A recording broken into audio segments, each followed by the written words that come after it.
वज़ीर-ए-आज़म शहबाज शरीफ की जहाज़ में भी अहम मीटिंग। कराची में सनती तरक्की और कारोबारी शख्सियात की तजावीज़ से मुतालिक जायज़ा। वज़ीर-ए-आज़म ने दौरान परवाज़ कराची में कारोबारी आसानियों से मुतालिक हुकाम से ब्रीफिंग ली और कराची में एक्सपोर्ट सनतों को मराद के हवाले से तजावीज़ का जायज़ा लिया गया। इसी हवाले से मज़ीद तफसीलात जानेंगे हमारे नुमाइंदे मोहम्मद अरशद से। जी बताइएगा इस हवाले से।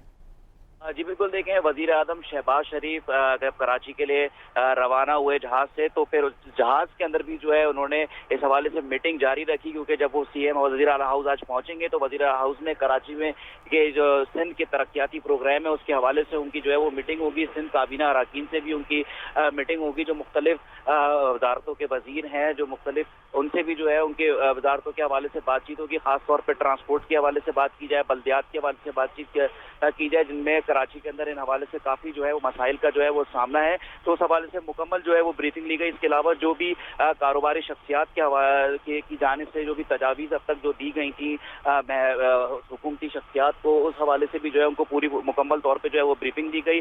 मज़ार कायद पे जो है उन्होंने हाजिरी दी है। देखा जा सकता है कि जब वज़ीर आज़म कराची पहुंचे हैं तो सिंध काबीना जो थी, पूरी मुकम्मल सिंध काबीना के साथ जो थे वज़ीर आला सिंध मुराद अली शाह जो थे उनका इस्तकबाल करने के लिए मौजूद थे और खुद गाड़ी ड्राइव करके जो है उनको अपने साथ उनके हमरा गए।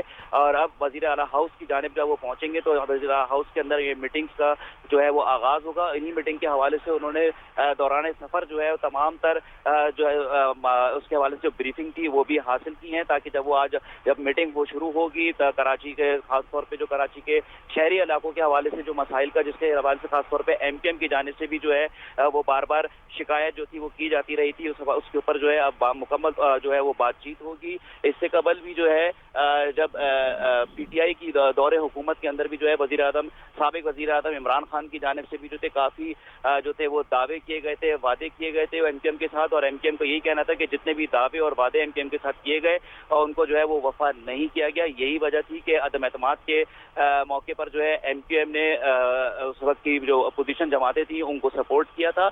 और आज इन्हीं मामलात के ऊपर जो है एक बार उसके क्योंकि नून लीग के साथ और पीपल्स पार्टी के साथ अलग अलग एमकेएम ने मुआहदे जो थे वो दस्तखत किए थे। जो वफाकी सतह के ऊपर जो मुआहदा एमकेएम की जानिब से जो साइन किया गया था मुस्लिम लीग नून के साथ 27 नुकाती मुआहदा था। अब इस मुआहदे के ऊपर जो है आज बातचीत होगी। बहुत शुक्रिया मोहम्मद अरशद, आपने अपडेट किया।